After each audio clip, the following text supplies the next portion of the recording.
Hello everyone and welcome to today's chat.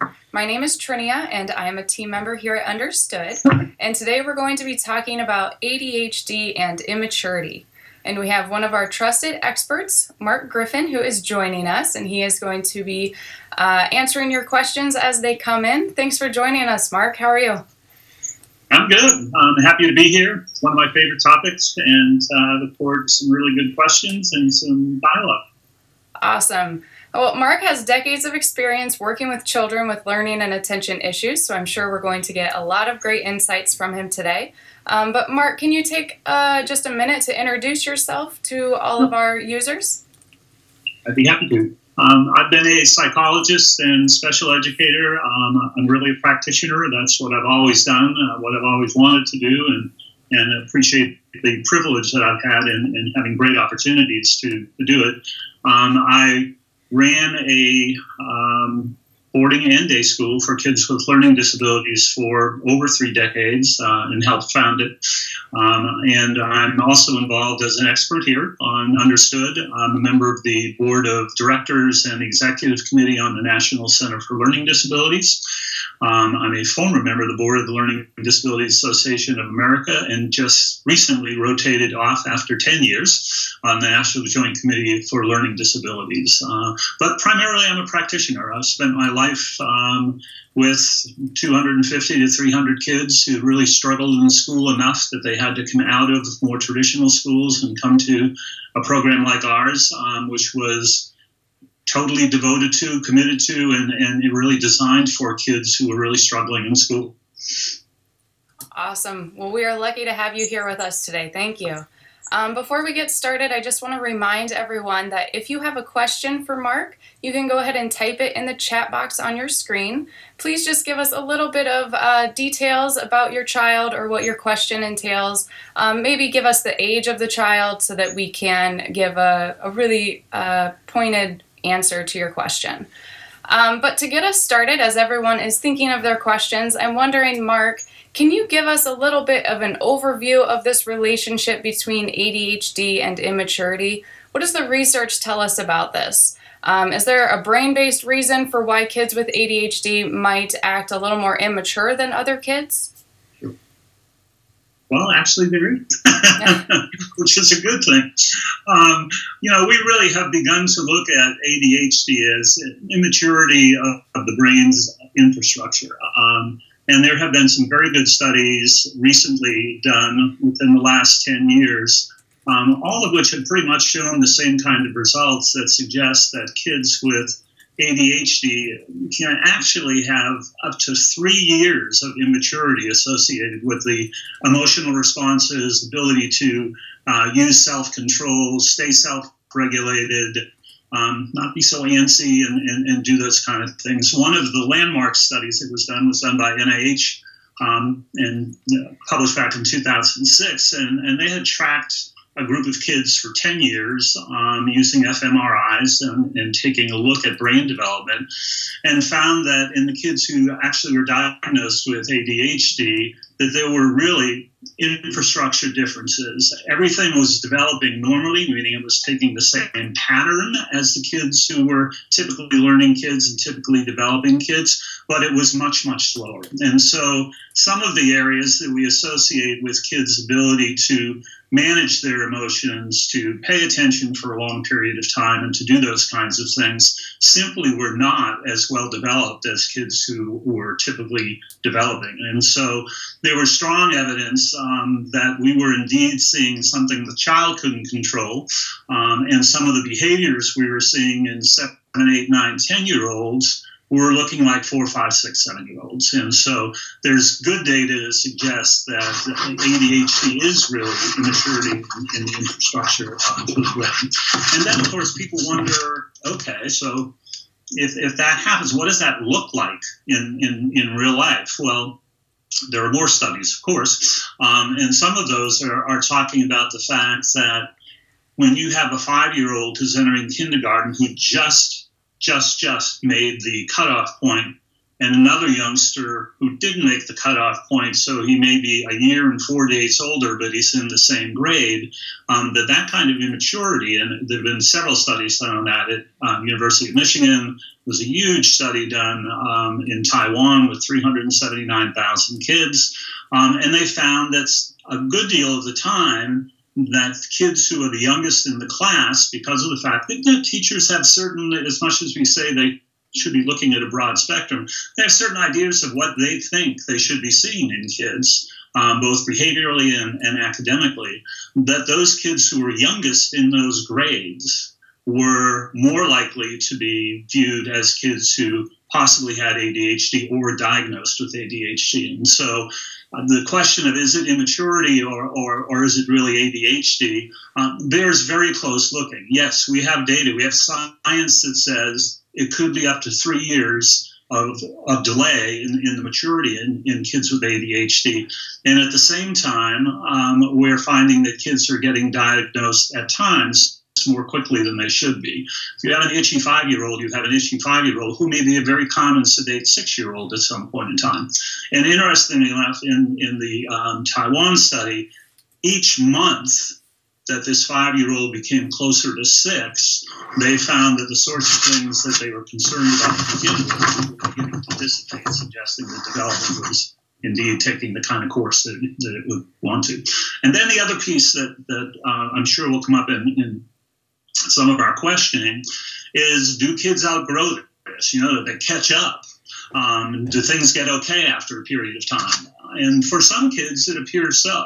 Again, there have been studies done where researchers have looked at kids that they looked at before they were 17 and much younger, and then looked at again when they were in their 20s, and about 30 to 35% of those young adults still were young adults who indeed looked like they had ADHD, so they still met the criterion. And a smaller number were sort of not quite there, but certainly exhibiting some of the same symptoms. And there was a pretty large group of people who just didn't fit into the criteria anymore.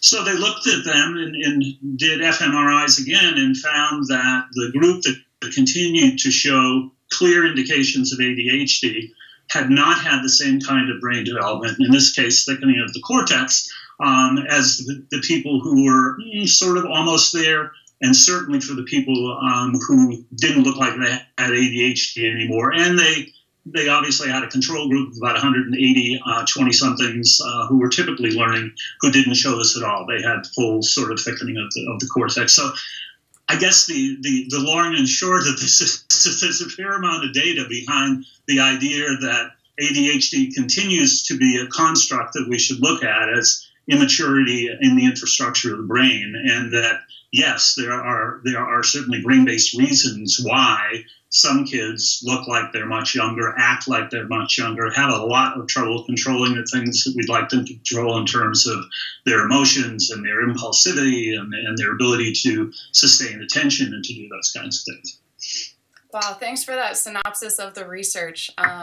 3 years is a long time of a gap for this maturity, so it definitely is understandable why it might be frustrating to a lot of parents and teachers who are trying to work with kids that are facing these challenges. We're definitely getting a lot of questions rolling in, which we expected. It's definitely a hot topic. So the first question, I'm wondering, can you talk a little bit more about if a parent has a child who seems very immature for their age, and this mom is the mom of a 13-year-old, and the 13-year-old seems to be very immature, and she's wondering if she should get this child tested for ADHD. She thinks she's also seen some symptoms for ADHD, and she wants to know how to go about getting tested for this. Sure. I mean, it's always a individual parent decision. For a youngster at 13 who is still struggling with some of the things this mom just described, it's so important to take a look at sort of how that happened. And so is this an increase in the severity and the frequency? Is it something that, at 5 or 6, looked like a problem, looked like it went away for a while, came back. I think at 13, given all the demands that are being made on kids when they're 13, generally this time of year might be a 7th grader or beginning 8th grader, that at this stage of the game, it makes sense to take a look simply because, if nothing else, you may rule out that it's ADHD. It could be a variety of other things. It could be learning problems. I mean, it could be anything. Gathering that information and making this diagnosis is an interesting proposition. The more people who can be involved in this, who actually have contact with your youngster in a variety of settings, are so important to contribute to this puzzle and to the package that might be the intervention package. So certainly you want your medical professional involved. It makes sense certainly to go back to the school and see what they're seeing, a formal meeting with the school with sort of a laundry list of things you're seeing at home and the things that make you concerned, to see whether those are happening in school, and if they are they doing some things that have worked for them? Have they tried some things that didn't work so well, so that this, whatever the intervention can be, even without a diagnosis, that it's a coordinated kind of thing. Coaches, people in the community where the youngster might be involved in a drama group, all of those people contribute to this. DSM-5 has now talked about, it just doesn't happen in one place. We want to see it at school. We want to see it at home. We want to see it in the community. We want to see it for a while. So we want to see it for 6 or 7 months or so. We want it to be something that gets in the way enough of what this child should be able to do and what he should be able to access successfully, that we're concerned that without some kind of intervention, his ability to succeed at the level he should be able to simply won't happen. And so I guess I would say at this stage, if you're seeing those kinds of things, and if they have been present for a period of time, if they're really getting in the way of a lot of different things, school, friendships, siblings, home dynamic, ability to access the community or in the community, exhibiting behaviors that are of concern to people, yes, at that point in time, if nothing else, you should go in and take a look at all of these things with all of these people and begin to see if there are some patterns, begin to see whether things are better than they used to be, whether they've become far more difficult in early adolescence. There are certainly neuropsychologists and people like that who are very good at taking a look at this as part of the entire information picture and making a decision about whether this is truly an identified ADHD or some other things. Thank you. I'm going to try to combine the next couple of questions. I have a question asking about the impact of puberty on this immaturity issue. Would we expect to see any big changes maturity-wise, either positive or negative? And I'm also combining that with a question who's asking about a 16-year-old, and she's concerned about her son being like the immaturity, but combined with this concern about sexual activity at that age. Can you kind of speak to those two things as to puberty and also how to talk to your kids or what to do about sexual activity and immaturity? I'll try on the second one. The first one's pretty easy. As when we talked about do kids tend to outgrow this? Do they become mature? I think if you're looking at lots of kids, in their adolescence, that some of the things that really made them stand out earlier, the sort of zooming around, the fidgety, needing to get out, breaking into conversations, highly distractible by the squirrel outside. If we look at the research, it suggests that in this 3-year kind of maturity lag, that many of the kids with ADHD develop sort of this thickening of the cortex, which controls a whole lot of stuff, by about 10.5 instead of 7.5. And then the brain goes through a pruning process like we prune apple trees, a little more complex than that, but so that the fruit gets better. And indeed, many kids in adolescence don't exhibit the same kind of issues that they exhibited when they were, 6, 7, 8, 9, 10-year-olds. The inattention and the difficulty focusing, the difficulty finishing, the difficulty starting, a lot of that still remains. And so we tend to see kids as they grow older having the possibility, about 35 to 40%, 30 to 40% of kids who get up through the upper end of adolescence won't present the same way that they presented when they were younger, because some of those symptoms have gone away, but they'll still have the inattention piece for sure. And in terms of the sexuality piece, part of the syndrome, part of the disorder is that you're not very good at sort of looking at alternate solutions and waiting and delaying gratification.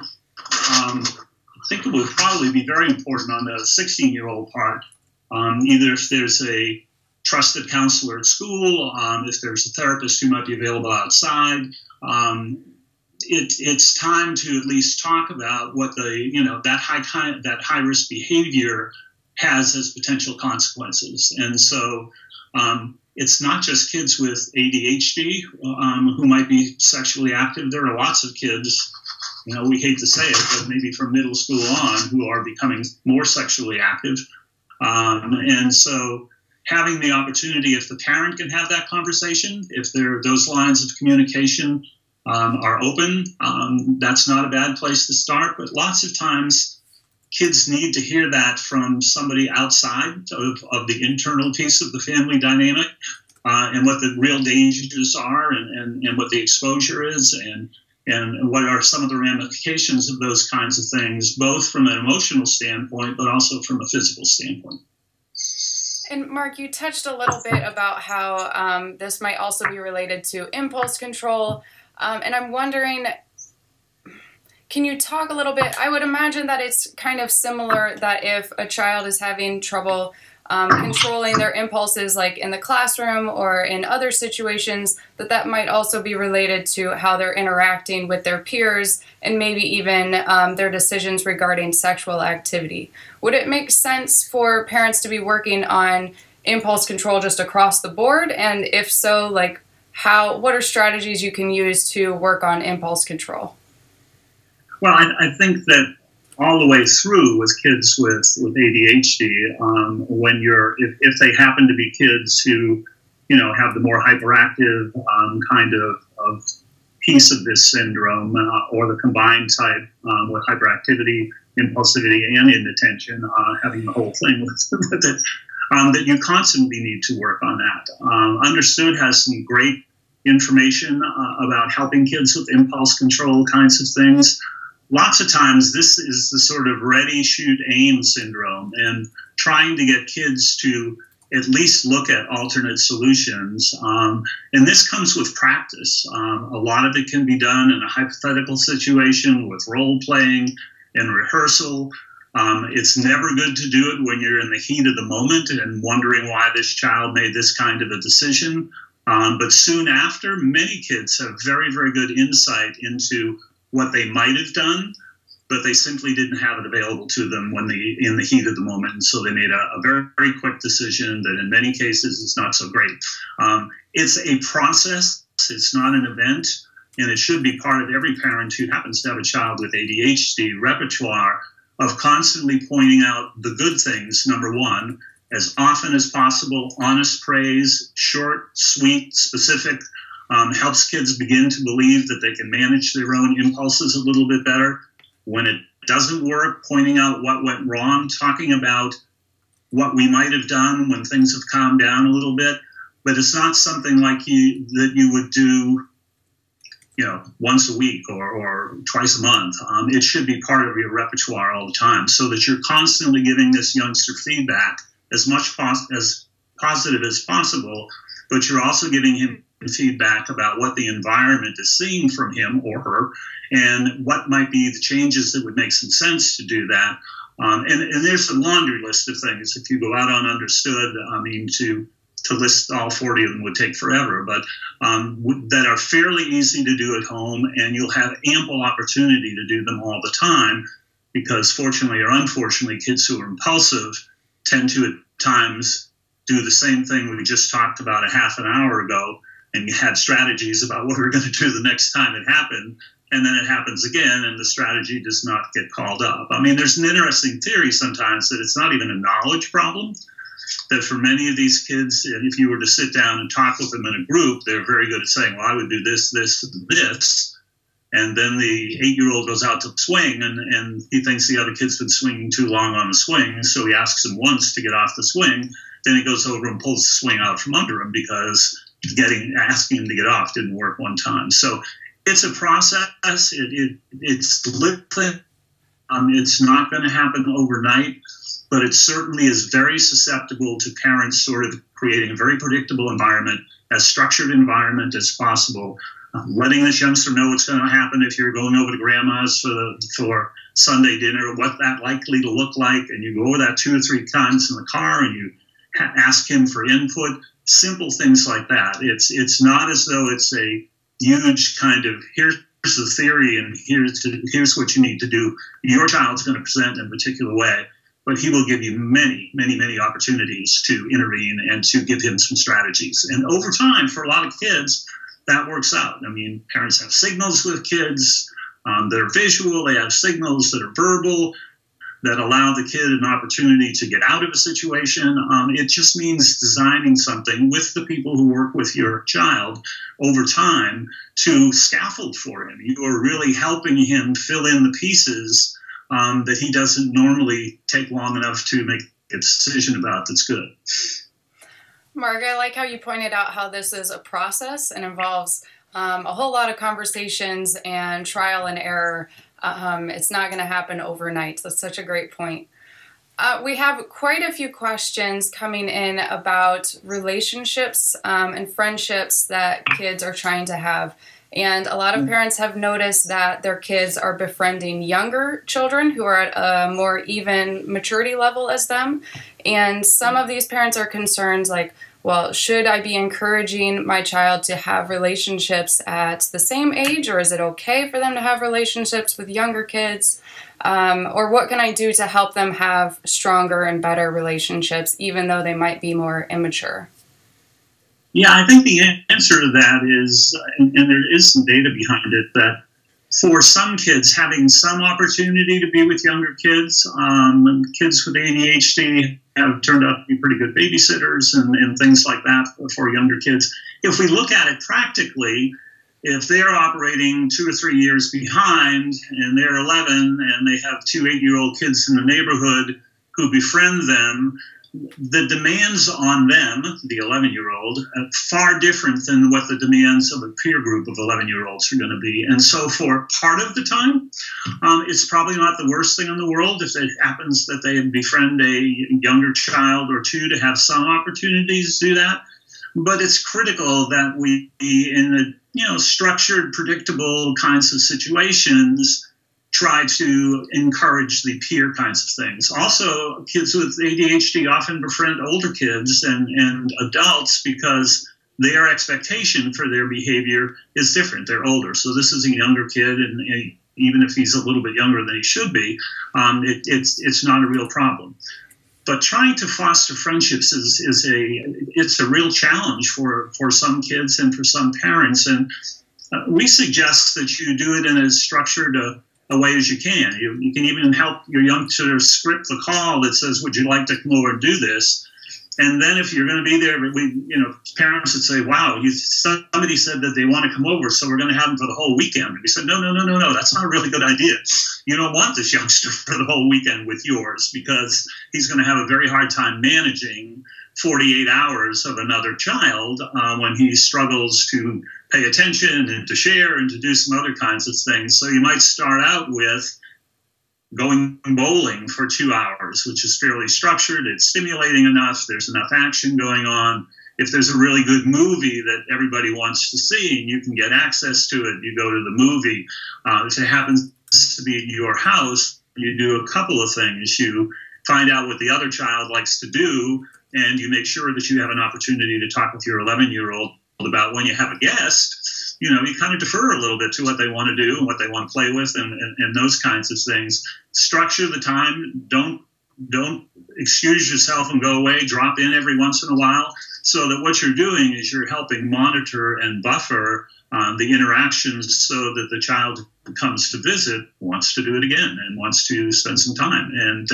And we suggest a lot that you think about doing that if it's possible at your home, where you have a lot more control of the environment initially, so that the two kids can come to a point where if the friend would like your child to go to the house, you've had 4 or 5 opportunities to see what they look like when they are playing together and doing things together before that happens. So that it's not easy sometimes for 10, 11, 12-year-olds to deal with kids who break into conversations, kids who don't pay attention long enough to hear the nuance of what's going on, don't take the time to read the room.